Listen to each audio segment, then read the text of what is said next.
¿Alguna vez te has preguntado qué se necesita para que la risa de un niño vuelva a llenar el silencio de una casa vacía? ¿Es acaso el dinero, con su promesa de comprarlo todo? ¿Son los juguetes más caros o las mansiones que se extienden como palacios modernos? ¿O es algo infinitamente más simple, algo que no tiene precio y que a menudo ignoramos? La historia que estás a punto de escuchar te obligará a cuestionar todo lo que crees saber sobre el éxito, el dolor y la verdadera medida de la riqueza. Prepárate, porque vas a descubrir cómo una mujer, armada solo con un trapeador y un corazón que entendía de pérdidas, logró lo que una fortuna incalculable no pudo: devolverle el alma a dos niños que habían olvidado cómo vivir y, en el proceso, salvar a un hombre que lo tenía todo, excepto lo único que importaba. Alejandro Vargas era la definición del éxito en la Ciudad de México. A sus 47 años, había construido un imperio inmobiliario desde cero, un conglomerado de torres de cristal que redibujaban el horizonte de Santa Fe y Polanco. Su fortuna era una cifra con tantos ceros que ya había perdido la cuenta. Una muralla dorada que lo protegía de casi cualquier problema terrenal. Vivía en una fortaleza de arquitectura minimalista en las lomas de Chapultepec, una casa inteligente de paredes blancas y ventanales gigantes que miraban a un jardín perfectamente diseñado. Tenía una colección de coches deportivos que dormían bajo fundas de seda, un cine privado con butacas de piel y un chef personal que podía replicar cualquier platillo de los restaurantes más exclusivos del mundo. Alejandro tenía el poder de mover mercados con una sola llamada, pero se había vuelto completamente impotente dentro de las paredes de su propio hogar. Hacía exactamente 9 meses, el mundo de Alejandro se había hecho añicos en una curva de la carretera a Valle de Bravo. Sofía, su esposa, el ancla de su vida y el sol de su universo, había muerto en un instante, en un accidente automovilístico tan brutal como repentino. El choque no solo le arrebató a la mujer que amaba desde la universidad, sino que también se llevó la luz y el sonido de su casa. De repente, la mansión se convirtió en un mausoleo silencioso y frío, un eco constante de todo lo que había perdido. Se encontró viudo, un titán de los negocios reducido a un hombre que no sabía cómo consolar a sus propios hijos, Mateo, de 8 años, y la pequeña Isabela, que apenas había cumplido 5. El dolor de su propia pérdida era un abismo, pero ver el reflejo de ese abismo en los ojos de sus hijos era una tortura para la que no estaba preparado.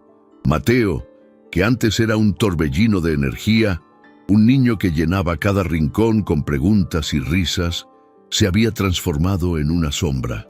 Pasaba los días encerrado en su habitación, un santuario de legos y videojuegos que ya no le interesaban, perdido en la pantalla de una tablet que se había convertido en su única compañía.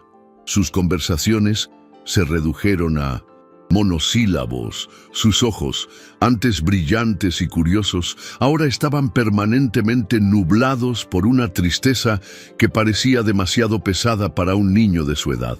Había dejado de jugar al fútbol en el jardín, había dejado de dibujar y, lo más alarmante, había dejado de preguntar por qué.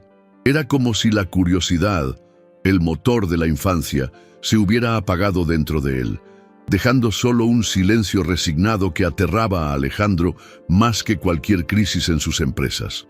Isabela, la pequeña, princesa de la casa, la que solía bailar por los pasillos con vestidos de tul y cantar a pleno pulmón, se había vuelto frágil como el cristal. El llanto era su nuevo lenguaje, crisis de lágrimas que surgían sin previo aviso por las razones más triviales. Un zapato que no encontraba, un color que no era el correcto, una nube que tapaba el sol. Pero el verdadero campo de batalla era la mesa del comedor. Cada comida era una guerra silenciosa. Rechazaba los platillos elaborados por el chef, empujaba los cubiertos y a menudo terminaba la cena sin haber probado un solo bocado. Se había vuelto pálida y delgada, y en sus ojos grandes y oscuros se instaló una melancolía perpetua. Aferraba un viejo oso de peluche con una oreja descosida, un regalo de Sofía, como si fuera el último vestigio de un mundo que ya no existía, un mundo donde su mamá la arropaba por las noches y le leía cuentos. Alejandro, un hombre acostumbrado a resolver problemas con chequeras y estrategias de negocio, atacó la tristeza de sus hijos como si fuera una adquisición hostil. Contrató a los psicólogos infantiles más renombrados de la ciudad, pagando honorarios exorbitantes por sesiones en las que Mateo se negaba a hablar e Isabela no paraba de llorar. Inundó sus habitaciones con los juguetes más exclusivos de las tiendas de lujo de Masaryk, consolas de videojuegos de última generación, drones y una casa de muñecas de tamaño real importada de Alemania. Transformó una sección del jardín en un parque de Menschenskinder. Diversiones privado, con columpios, un muro de escalada y una tirolesa. Pero nada funcionaba. Los juguetes acumulaban polvo en sus cajas, el parque permanecía vacío y la tristeza seguía allí, inmune a sus millones. La rotación de niñeras se convirtió en una puerta giratoria de fracasos. La primera fue la señora Elvira, una mujer mayor con décadas de experiencia y referencias impecables de las familias más ricas de la Condesa. Duró menos de un mes, declarando que los niños eran casos perdidos y que la atmósfera de la casa era irrespirable. La segunda, Verónica, una joven recién graduada en pedagogía con las mejores calificaciones de su generación, llegó con un arsenal de técnicas y cronogramas.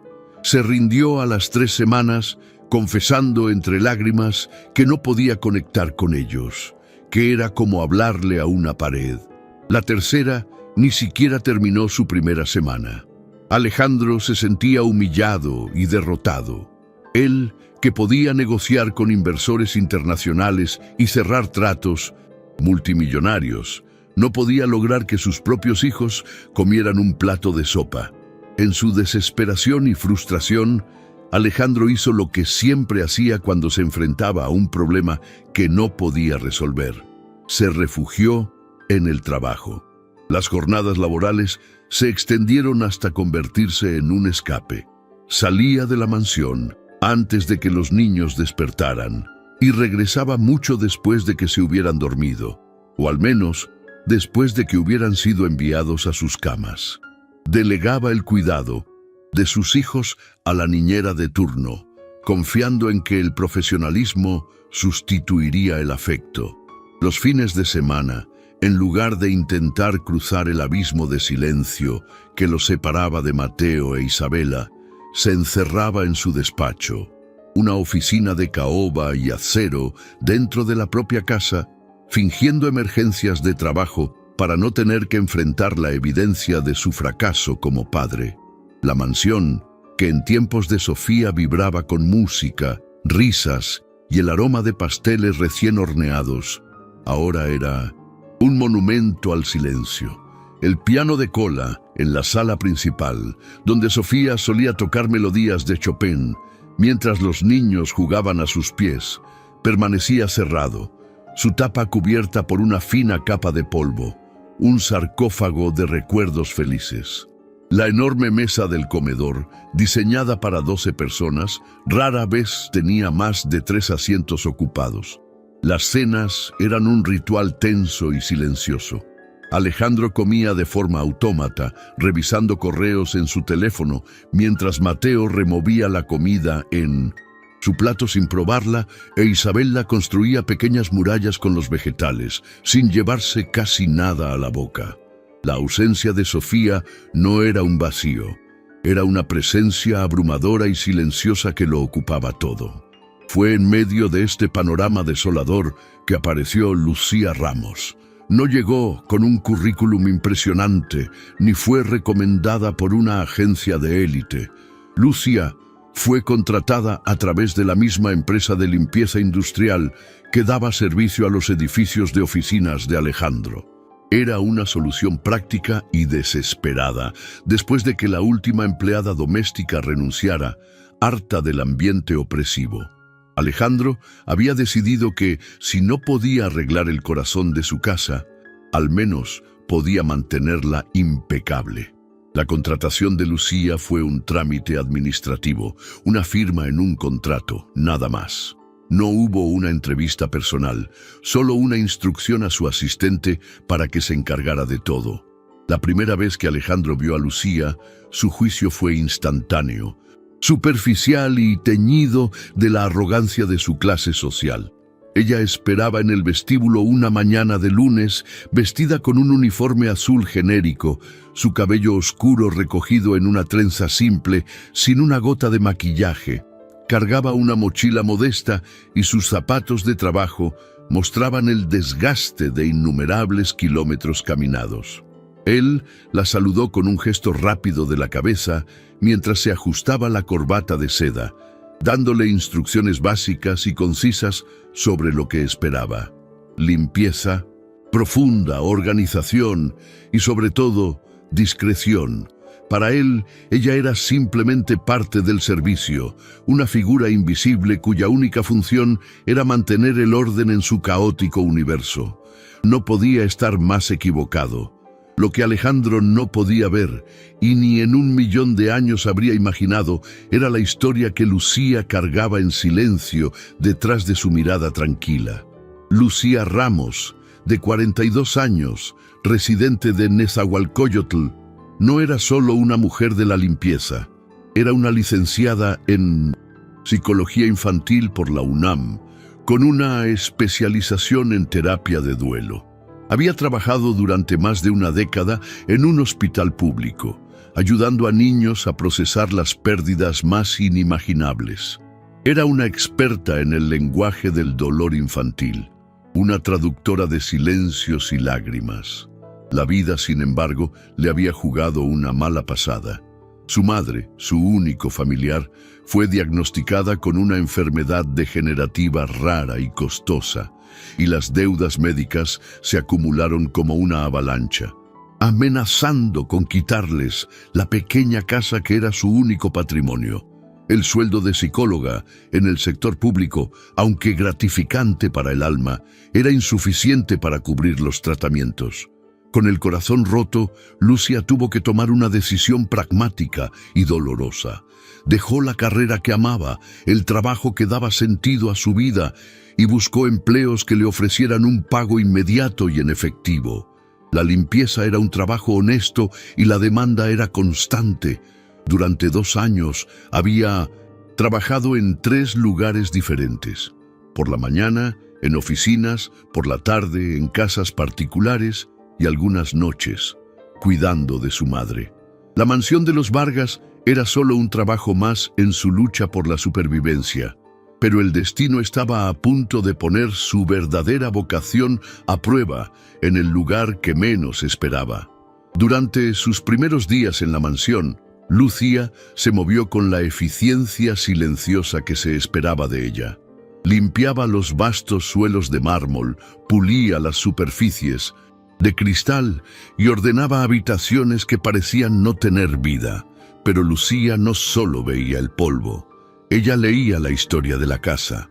Observaba a los niños desde la distancia mientras desayunaban bajo la supervisión de la niñera de turno, una joven llamada Verónica que pasaba más tiempo mirando su celular que intentando conectar con ellos.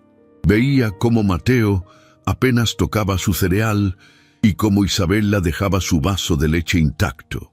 Escuchaba el silencio pesado que lo impregnaba todo, un silencio que a ella le resultaba ensordecedor. En la habitación de Mateo, Lucía encontraba juguetes carísimos, robots y sets de construcción de miles de pesos, la mayoría aún en sus empaques originales, arrinconados como si fueran basura. No eran tesoros de un niño, sino monumentos a la incomprensión de un padre. Vio una patineta eléctrica de última generación, acumulando polvo junto a una colección de cómics que parecía no haber sido abierta jamás. Todo gritaba un intento desesperado de comprar la felicidad, un esfuerzo inútil por llenar un vacío que no era material. Entendió que Mateo no había perdido el interés en jugar. Había perdido la energía para encontrarle sentido a los juegos sin la compañera que siempre había sido su madre. El cuarto de Isabela era aún más desolador.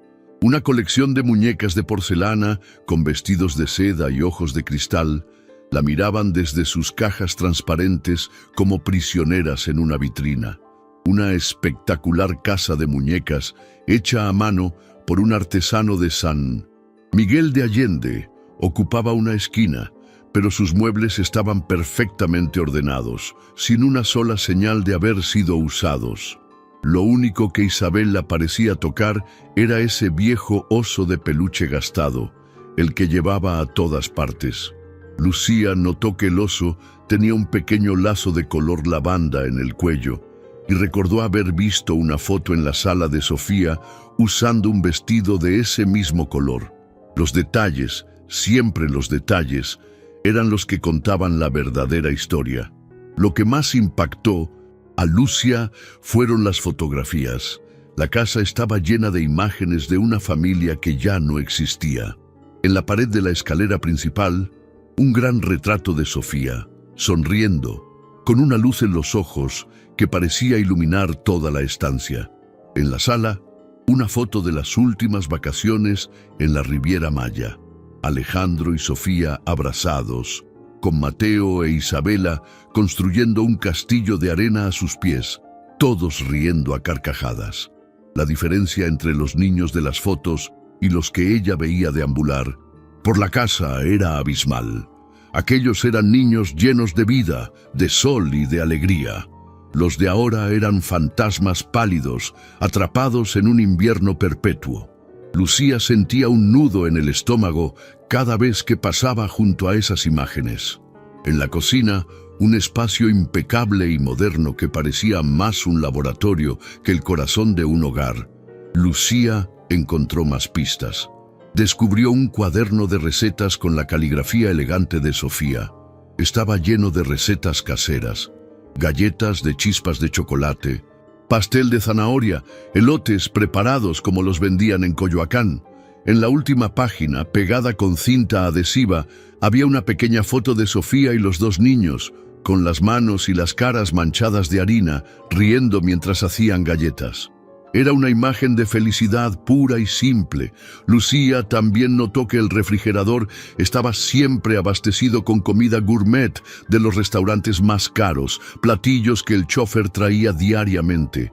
Pero los niños apenas los probaban, anhelaban algo que no se podía encargar a domicilio: el sabor del amor de su madre. La segunda semana de trabajo, Lucía presenció una escena que le rompió el corazón y la impulsó a actuar. Era un jueves por la tarde y estaba limpiando los cristales del comedor cuando escuchó un sollozo proveniente de la cocina. Encontró a Isabela sentada en el suelo, abrazada a su oso de peluche. Lloraba en silencio, con lágrimas que rodaban por sus mejillas sin hacer ruido.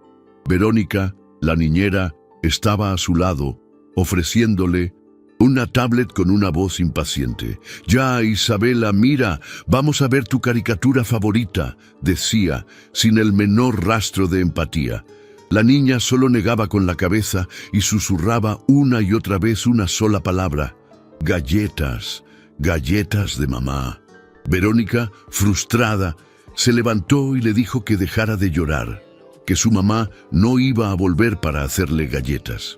En ese instante, algo dentro de Lucia hizo clic. Vio en la crueldad involuntaria de la niñera el reflejo de todo lo que estaba mal en esa casa. Vio a una niña pidiendo consuelo y recibiendo una distracción digital. Vio a un adulto tratando el dolor como una molestia que debía ser silenciada. Ignorando por completo la posible reprimenda, dejó sus utensilios de limpieza y se acercó a la pequeña. Se arrodilló a su lado, a su altura, y le habló con una voz suave, tan suave que era casi un susurro. «Princesa, yo no conocí a tu mamá, pero apuesto a que sus galletas eran las mejores del mundo. ¿Me cuentas cómo las hacía? Llevaban muchas chispas de chocolate. Por primera vez, alguien no intentaba callar su dolor, sino que le daba permiso para recordarla.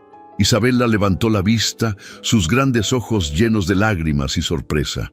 Por primera vez en meses, habló de su madre con alguien que no fuera su hermano. Le contó que su mamá le dejaba poner las chispas de chocolate, muchísimas, hasta que el tazón se veía café, y que siempre le dejaba probar la masa cruda con el dedo. Le contó que cantaban canciones mientras mezclaban los ingredientes y que el olor de las galletas llenaba toda la casa. Mientras hablaba, un diminuto atisbo de luz regresó a su rostro.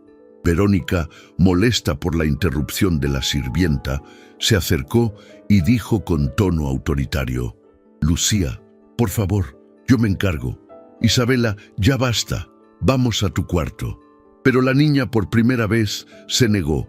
Se aferró a la mano de Lucía y siguió hablando, ignorando por completo a la niñera. Justo en ese momento, Mateo entró en la cocina, regresando del colegio. Solía ir directamente a su cuarto sin hablar con nadie, pero la escena lo detuvo. Vio a su hermana, que normalmente estaba llorando o en silencio, hablando animadamente con la señora de la limpieza. Se acercó con cautela, sin hacer ruido, y escuchó a Lucía preguntarle a Isabela: «¿Y tu hermano Mateo también ayudaba? Seguro que él era el encargado de probar la primera galleta que salía del horno, ¿verdad?». Fue la primera vez que alguien lo incluía en una conversación sobre su madre de una manera tan natural, sin la pesadez de la lástima o el tono terapéutico que tanto odiaba de los psicólogos. Mateo, que había construido un muro alrededor de cualquier mención de su madre porque siempre venía seguida de miradas compasivas y frases vacías, se sintió extrañamente a gusto. «Yo ponía la harina», dijo en voz baja, sorprendiéndose a sí mismo. «Y mamá decía que yo tenía el superpoder de hacer que no salieran volando grumos». Por primera vez en 9 meses, una sonrisa fugaz, casi imperceptible, cruzó los labios de Mateo. Fue como ver una flor brotar en un desierto. Lucía lo notó y le devolvió una sonrisa cálida, una sonrisa que no pedía nada a cambio, solo reconocía su recuerdo. Verónica, sintiéndose completamente desplazada, intentó recuperar el control. «Niños, es hora de hacer la tarea. Su padre paga mucho dinero por su educación, no podemos perder el tiempo». Pero sus palabras flotaron en el aire, sin efecto. Los niños estaban, por fin, en un lugar seguro. Lucía se dio cuenta de que tenía una oportunidad única. Esos niños no necesitaban más distracciones ni rutinas rígidas. Necesitaban validar su dolor, transformar sus recuerdos tristes en tesoros agridulces. Necesitaban a alguien que entendiera que extrañar a su madre no era una enfermedad que curar, sino la prueba de un amor que nunca moriría. Necesitaban a alguien que no intentara llenar los zapatos de Sofía, sino que les ayudara a caminar con el recuerdo de ella en sus corazones. En ese momento, en esa cocina fría y moderna, Lucía supo que su trabajo allí iba a ser mucho más que limpiar. Iba a ser una misión de rescate emocional, una que llevaría a cabo en secreto con la sutileza de una experta. Al día siguiente, un viernes, Lucía llegó a la mansión con una determinación renovada. Además de sus productos de limpieza, en su mochila llevaba una pequeña bolsa con ingredientes básicos: harina, azúcar moreno, huevos, mantequilla y una tableta de chocolate oaxaqueño. Había decidido arriesgarse, cruzar la línea invisible que separaba a la empleada de la familia. Iba a hacer algo que ninguna de las niñeras con títulos y sueldos de ejecutivas había considerado. Iba a traer de vuelta a la casa el olor de las galletas de Sofía, no para reemplazarla, sino para honrarla. Era una apuesta peligrosa. Si Alejandro se enteraba, podría costarle el trabajo que tanto necesitaba. pero ver la pequeña chispa de vida en los ojos de los niños el día anterior le dio el coraje que necesitaba. Cuando los niños regresaron de la escuela, el aroma a mantequilla y chocolate ya comenzaba a flotar por el pasillo. Lucía había preparado todo en la cocina, esperando el momento adecuado. Isabela, que ahora parecía buscarla con la mirada en cuanto llegaba, corrió hacia ella. «¿Qué huele, Lucía? Huele como antes». Mateo la siguió, con una curiosidad que no había mostrado en meses. Se asomó a la cocina y vio los ingredientes dispuestos sobre la encimera. Verónica, la niñera, apareció de inmediato. «Lucía, ¿qué estás haciendo? Sabes perfectamente que los niños no pueden comer dulces antes de la cena, y tú no tienes permiso para usar la cocina para fines personales». Su tono era agudo y acusador. Lucía la miró con calma y respondió con una serenidad que desarmó la hostilidad de la niñera. «Solo estoy preparando una pequeña sorpresa, con su supervisión, por supuesto. Pensé que a los niños les gustaría ayudarme a hacer unas simples galletas. Recordar es una forma de mantener vivo el amor, ¿no cree?». Y luego, dirigiéndose a los niños, dijo: «¿Qué les parece? Hacemos las galletas más deliciosas del mundo, unas galletas que le encantaría a su mamá». Mateo miró a Verónica con desafío, un gesto que nadie le había visto hacer antes. «Yo quiero hacer galletas». Isabela asintió con entusiasmo, sus ojos brillando. La niñera, superada en número y confundida por la repentina insurrección, se cruzó de brazos y se recargó en el marco de la puerta, observando con desaprobación, pero sin atreverse a intervenir más. Lo que sucedió en la cocina esa tarde fue una especie de milagro silencioso. Lucía les dio a cada niño un pequeño delantal que había comprado en el mercado. Le enseñó a Isabela a cascar los huevos, celebrando el desastre de yema y cáscara que hizo en el primer intento. Le mostró a Mateo cómo cernir la harina, explicándole que ese era el secreto para que las galletas quedaran esponjosas. Mientras trabajaban, Lucía no hablaba de psicología ni de duelo. Contaba historias simples sobre su propia infancia, sobre cómo su abuela le enseñó a cocinar y sobre los desastres divertidos que ocurrían en su pequeña cocina. Los niños, por primera vez en meses, se permitieron ser niños de nuevo. Rieron a carcajadas cuando a Mateo se le cayó un poco de harina en la nariz, dejándolo con un bigote blanco. Rieron aún más fuerte cuando Isabela, intentando poner las chispas de chocolate, terminó con más en la boca que en la masa. Por primera vez desde la muerte de Sofía, la cocina se llenó de risas genuinas, no de silencio o llanto. Verónica observaba desde la distancia, con su celular en la mano, probablemente enviando un reporte detallado a Alejandro sobre la insubordinación de la empleada de limpieza. No entendía que estaba presenciando una terapia mucho más poderosa que cualquiera de las que se impartían en los consultorios de lujo. Estaba viendo cómo se reconstruía un hogar, ingrediente por ingrediente, risa por risa, mientras las galletas se horneaban, llenando toda la casa con un aroma que era a la vez nuevo y familiar. Los tres se sentaron en el suelo de la cocina, esperando frente al horno. Isabela, con la cara manchada de chocolate, apoyó su cabeza en el regazo de Lucía. Mateo, por su parte, le contó a Lucía sobre un viaje que habían hecho a Oaxaca, donde su mamá les compró ese mismo tipo de chocolate. Los recuerdos ya no parecían dolorosos, eran simplemente historias, compartidas en un espacio de confianza y calidez. Lucía escuchaba atentamente, haciendo preguntas que los animaban a recordar más detalles, a revivir los momentos felices sin que la sombra de la pérdida los opacara por completo. Cuando el temporizador sonó, fue como una campana de victoria. Lucía sacó la bandeja del horno y las galletas doradas y perfectas desataron un grito de alegría en Isabela. Mateo, que mantenía una compostura más seria, No pudo evitar una sonrisa de oreja a oreja al ver el resultado de su trabajo. Lucía sirvió 3 galletas todavía, calientes en un plato con un vaso de leche para cada uno.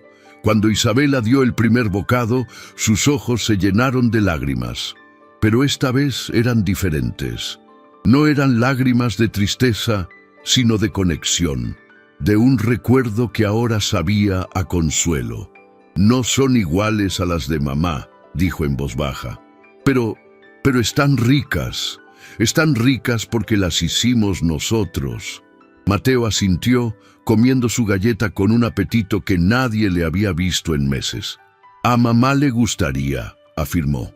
Esa noche, cuando Alejandro llegó a casa, encontró una escena que lo dejó sin palabras. Verónica lo esperaba en la entrada, con el rostro desencajado por la indignación. Antes de que él pudiera preguntar, ella comenzó a quejarse. «Señor Vargas, tiene que hacer algo con la empleada de limpieza. Es completamente insubordinada. Hizo un desastre en la cocina con los niños, les dio dulces y ha socavado mi autoridad durante toda la tarde. No puedo trabajar en estas condiciones». Alejandro, cansado de un día lleno de problemas, sintió una oleada de irritación. Estaba a punto de llamar a la agencia para quejarse de Lucía, listo para despedirla. La regla era clara. Ella estaba allí para limpiar, no para jugar a ser la niñera. Su primera lealtad era hacia la profesional que había contratado, pero antes de que pudiera decir una palabra, algo lo detuvo. De la cocina llegó un sonido que no había escuchado en casi un año, la risa de sus 2 hijos, juntos. Era una risa abierta, feliz, intrigado y, confundido, caminó hacia la cocina. Lo que vio lo dejó helado. Mateo e Isabela estaban sentados a la mesa, terminando de comer galletas y hablando animadamente entre ellos. Había harina en el suelo, sí, y la cocina no estaba impecable, pero sus hijos parecían vivos. Valentina corrió hacia él en cuanto lo vio. «Papá, hicimos galletas. Lucía nos enseñó. ¿Pruebas una? Yo rompí los huevos». El entusiasmo en la voz de su hija, la luz en sus ojos, era algo que no había visto desde antes del accidente. Mateo, que normalmente lo saludaba con un murmullo y se retiraba a su cuarto, también se acercó. «Papá, usamos el chocolate que compramos con mamá en Oaxaca». Lucía dijo que era una buena idea. Por un momento, Alejandro no supo qué hacer. Había gastado una fortuna en terapias y juguetes, y una simple empleada de limpieza había logrado más en una tarde con harina y azúcar que todos sus esfuerzos combinados. Probó una de las galletas. Era simple, casera, imperfecta. No era la obra de un chef pastelero, pero tenía un sabor que ningún postre de lujo podría replicar. Sabía a hogar, sabía a algo que él había olvidado por completo. Miró a Verónica, luego a sus hijos sonrientes, y una duda incómoda comenzó a formarse en su mente. «¿Dónde está Lucía?», preguntó. «Ya se fue», respondió Isabela, con la boca llena de galleta. «Pero dijo que mañana nos puede enseñar a hacer agua de horchata, como la que hacía mamá». Alejandro se dio cuenta de que en las semanas que Lucía llevaba trabajando en su casa, no sabía absolutamente nada de ella, más allá de su nombre. Nunca le había preguntado por su vida, por su familia, por su historia. Para él, ella había sido un uniforme azul, un par de manos que limpiaban. Ahora, viendo la felicidad genuina en los rostros de sus hijos, comenzó a sospechar que había subestimado a esa mujer de una manera monumental. Quizás ella poseía un conocimiento que no venía en los diplomas de pedagogía. Verónica, al ver que Alejandro no reaccionaba con la furia que ella esperaba, insistió. «Señor Vargas, estudié 5 años para cuidar niños. Tengo métodos, tengo una estructura. Lo que ella hizo es inapropiado y contraproducente. Los niños necesitan disciplina, no que una sirvienta los consienta». Alejandro la miró fijamente. Vio a una joven teórica, a una profesional que veía a sus hijos como un caso de estudio. Luego miró a Mateo e Isabela, que ahora discutían alegremente sobre quién había puesto más chispas de chocolate. Por primera vez, en meses, no parecían pacientes que necesitaban ser tratados, sino simplemente niños. Niños que habían encontrado un pequeño oasis de normalidad en medio de su dolor. «Verónica», dijo Alejandro con una calma que la sorprendió. «Agradezco sus servicios, pero a partir de mañana ya no serán necesarios». La mandíbula de la niñera casi cae al suelo. «¿Qué? Pero señor Vargas, no lo entiendo, yo soy la profesional cualificada». Alejandro la interrumpió, su voz firme. «Sí, tiene cualificaciones, pero se le olvidó lo más importante, y eso es algo que no se puede enseñar en ninguna universidad». Esa noche, después de que Verónica se fuera, Alejandro se sentó en la cocina con sus hijos. Les pidió que le contaran todo sobre su tarde con Lucía, y ellos hablaron. Hablaron durante más de 1 hora, más de lo que habían hablado con él en los últimos 9 meses. Le contaron que Lucía no cambiaba de tema cuando hablaban de su mamá, sino que les hacía preguntas. Le contaron que les había hablado de su propia abuela y de cómo le enseñó a cocinar. «Papá», dijo Mateo con una seriedad sorprendente para su edad, «Lucía no trata de que nos olvidemos de mamá. Es como si nos ayudara a recordarla bonito». Isabela asintió y añadió, «Hacer galletas es como darle un abrazo a mamá, aunque ella no esté». Alejandro sintió una punzada de culpa y vergüenza. Él había instruido a todas las niñeras a distraer a los niños, a evitar el tema de Sofía, creyendo que así superarían el dolor más rápido. Qué equivocado había estado. Estaba intentando amputar sus recuerdos cuando lo que necesitaban era aprender a vivir con ellos. Esa noche, por primera vez desde el accidente, Mateo e Isabela se durmieron sin llorar. Hablaban emocionados sobre qué receta podrían hacer al día siguiente con Lucía. Alejandro los arropó en sus camas y por primera vez en mucho tiempo sintió una pequeña llama de esperanza. Se quedó despierto hasta tarde pensando en cómo se había centrado tanto en solucionar el dolor de sus hijos, que se había olvidado de simplemente acompañarlos en él. Pensando en cómo había delegado la tarea más importante de su vida, creyendo que el dinero podía comprar el cuidado y el afecto. Pensando en cómo una mujer, a la que había juzgado por su apariencia y su trabajo, había logrado en una tarde lo que él no había podido en una eternidad de intentos fallidos. A la mañana siguiente, un sábado, Alejandro hizo algo que no había hecho en años. Canceló todas sus reuniones y apagó su teléfono de trabajo. Cuando Lucía llegó, puntual como siempre, él la estaba esperando en la cocina. Ella se puso visiblemente nerviosa al verlo, seguramente esperando ser despedida. «Señor Vargas, buenos días. Con respecto a lo de ayer, Alejandro la interrumpió con un gesto de la mano.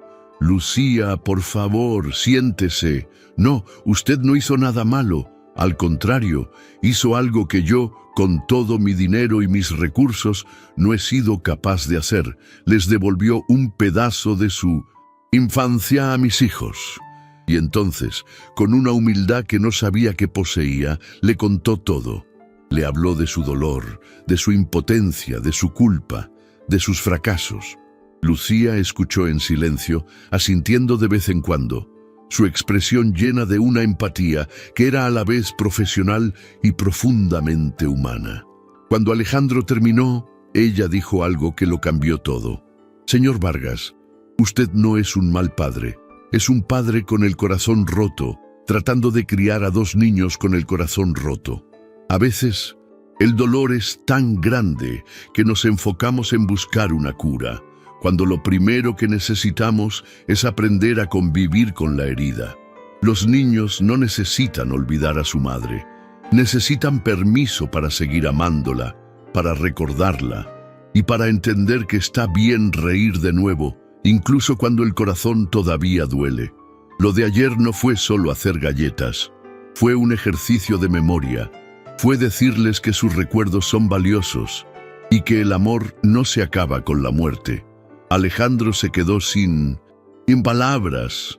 Aquella mujer, la que limpiaba sus suelos, acababa de darle una lección de psicología y de vida más profunda que la de todos los terapeutas que había contratado. ¿Cómo sabe todo esto?, preguntó, genuinamente desconcertado. Fue entonces cuando Lucía, con una calma serena, decidió que era el momento de contarle su verdad. Le habló de su título en psicología infantil, de su trabajo en el hospital, de la enfermedad de su madre y de las deudas que la habían obligado a cambiar su bata de terapeuta por un uniforme de limpieza. Le explicó que necesitaba el dinero de forma inmediata y que el mundo académico no siempre paga las facturas a tiempo. Alejandro sintió que el suelo se movía bajo sus pies. Se sintió avergonzado de su juicio inicial, de su ceguera, de su arrogancia. Había tenido a una experta en su propia casa durante semanas y la había tratado como a un mueble. ¿Por qué no me lo dijo antes?, logró preguntar. Lucía le dedicó una sonrisa triste. Porque he aprendido que la gente a menudo juzga por el uniforme que llevas, no por lo que llevas dentro. Si le hubiera dicho el primer día que era psicóloga, habría pensado, ¿y por qué está limpiando casas? Algo debe estar mal con ella. A veces es mejor dejar que tus acciones hablen por ti. Tenía toda la razón. Él habría desconfiado, habría investigado su pasado, la habría sometido a un escrutinio que ahora le parecía absurdo. En ese momento, Mateo e Isabela bajaron corriendo las escaleras. Al ver a Pintos, Lucía, la cara de Isabela se iluminó. «Lucía, viniste». Corrió a abrazarla, un gesto de afecto espontáneo que dejó a Alejandro atónito. «Papá, ¿Lucía se va a quedar con nosotros hoy?», preguntó Mateo con una esperanza evidente en su voz. Alejandro miró a Lucía, luego a sus hijos, y supo exactamente lo que tenía que hacer. «Lucía», dijo, su voz cargada de emoción, «quiero proponerle algo, no como una empleada, sino como una profesional. Quiero que trabaje para nosotros, pero no para limpiar. Esta casa, quiero que la ayude a sanar. Le pagaré el triple de lo que gana su mejor terapeuta, cubriré todas las deudas médicas de su madre y le daré total libertad para hacer lo que crea necesario por mis hijos». Lucía se quedó en shock, con los ojos llenos de lágrimas. «Señor Vargas, yo...» Él la interrumpió de nuevo. «Y quiero disculparme. La subestimé. Vi a una empleada de limpieza cuando debería haber visto a la única persona que realmente ha entendido lo que mis hijos necesitaban». Lucía, conmovida, aceptó. No solo por el dinero o por la ayuda para su madre, sino porque en el fondo de su corazón ya se había encariñado con esos dos niños tristes que solo necesitaban que alguien les recordara cómo volver a sentir el calor del hogar. Ese día marcó el comienzo de una nueva era en la mansión de los Vargas. Lucía dejó de ser una figura invisible y se convirtió en el pilar sobre el que la familia comenzó a reconstruirse. El cambio no fue inmediato, pero fue constante y profundo. Lucía ya no se escondía para interactuar con los niños. Implementó una rutina que no se basaba en horarios rígidos, sino en rituales de conexión. Empezaron a cocinar juntos todos los fines de semana, explorando el viejo libro de recetas de Sofía. Cada platillo era una oportunidad para hablar de ella, para compartir una historia. Descubrieron que a Sofía le encantaba ponerle canela a casi todo y que odiaba las pasas. Esos pequeños descubrimientos la hacían sentir presente de una manera cálida y reconfortante, no como una ausencia dolorosa. Alejandro, al principio un observador torpe, pronto fue arrastrado a la cocina por sus hijos. Por primera vez en su vida, el magnate inmobiliario aprendió a amasar pan. Descubrió que era terrible partiendo huevos, lo que provocaba las carcajadas de Mateo e Isabela. Se manchaba la camisa de harina y no le importaba. Esos momentos en la cocina, cubiertos de masa y risas, comenzaron a remendar los hilos rotos de su relación con sus hijos. Estaban creando nuevos recuerdos, pero sin borrar los antiguos. Estaban construyendo un puente entre el pasado y el presente. Lucia actuaba como la arquitecta de ese puente, guiándolos con una sabiduría que parecía innata, pero que en realidad provenía de años de estudio y experiencia con el corazón humano. Lucía también encontró formas sutiles de honrar a Sofía por toda la casa. En el aniversario de su muerte, en lugar de evitar el tema, organizaron una tarde de recuerdos. Sacaron álbumes de fotos y cada uno compartió su historia favorita sobre ella. Alejandro, con la voz quebrada, habló de cómo conoció a Sofía en la universidad. Mateo contó sobre un día en el zoológico en el que su mamá lo cargó en hombros para que pudiera ver a las jirafas. Isabela, con la ayuda de Lucía, hizo un dibujo de su mamá con alas de ángel. Lloraron juntos, sí, pero también rieron. Y por primera vez, el recuerdo de Sofía no trajo solo dolor, sino también una profunda gratitud por el tiempo que la tuvieron. La transformación de los niños era asombrosa. Mateo volvió a interesarse por el fútbol y le pidió a su padre que lo inscribiera en un equipo.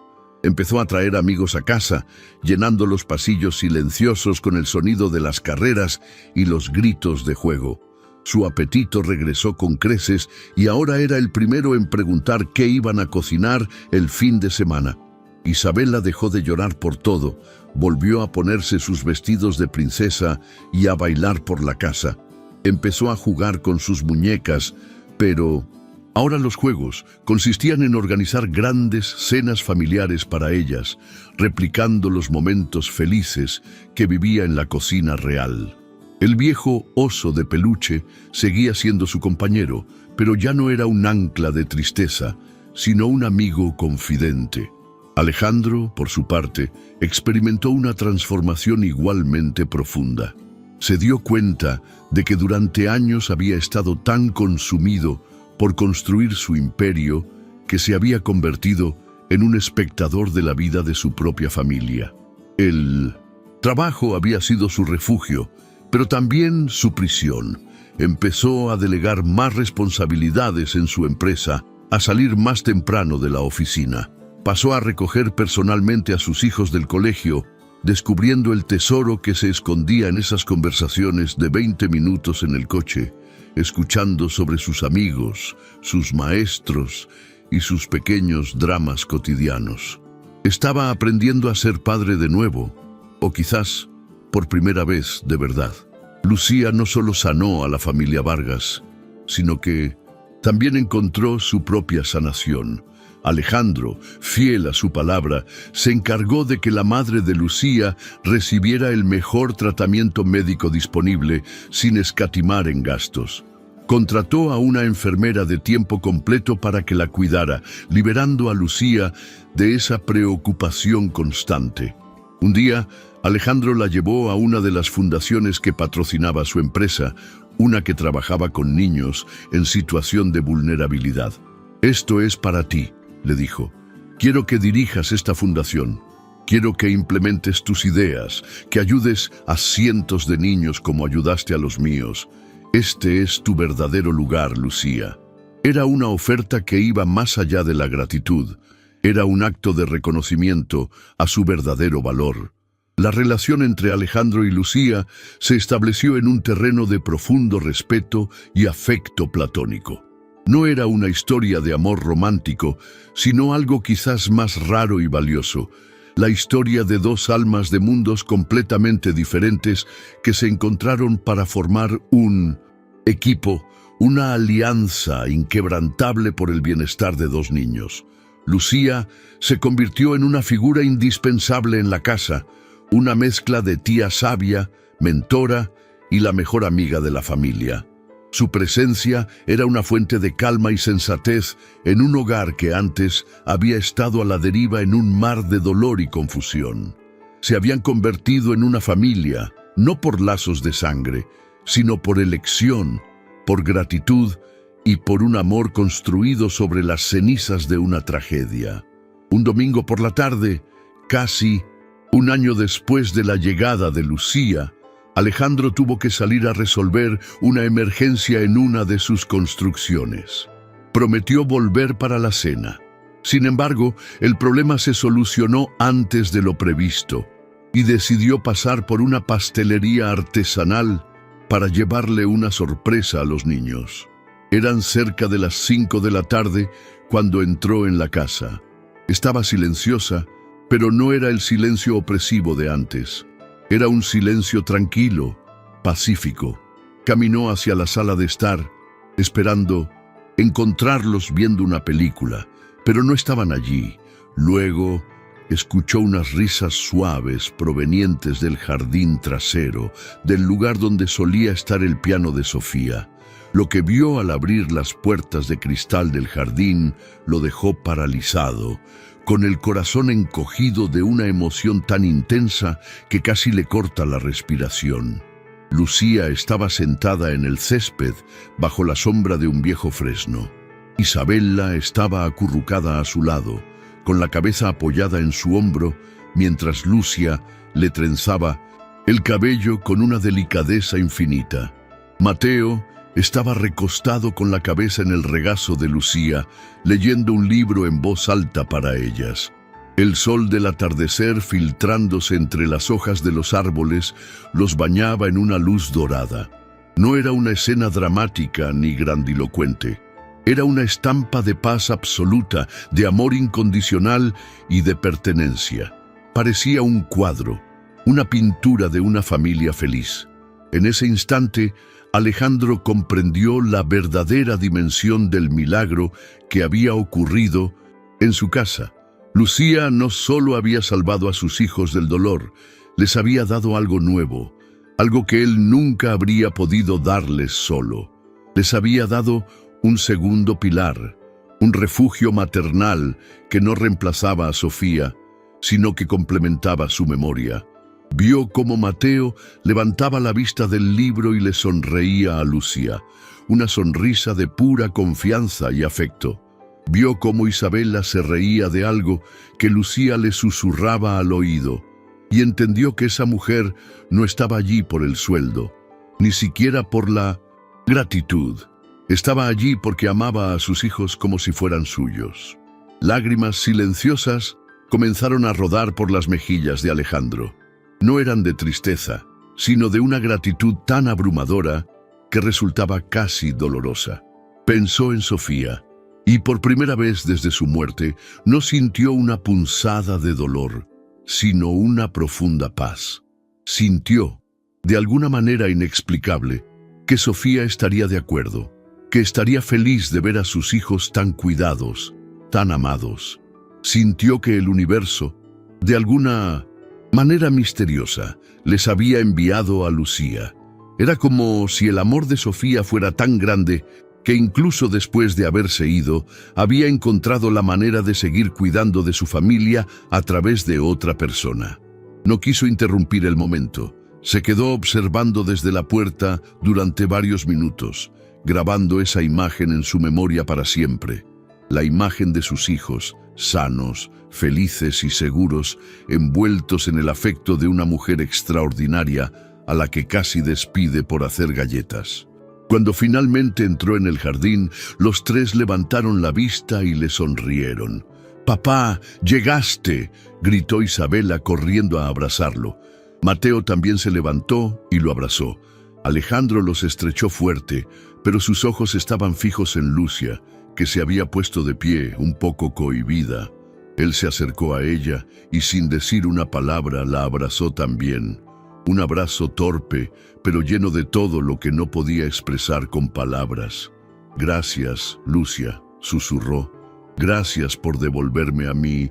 ¡En familia!». Ella solo asintió con los ojos brillantes. En ese atardecer dorado, en ese jardín que había vuelto a la vida, los cuatro se quedaron juntos, una familia improbable y rota que había aprendido que las piezas, aunque no vuelvan a encajar igual, pueden unirse para crear algo nuevo, diferente y quizás incluso más fuerte.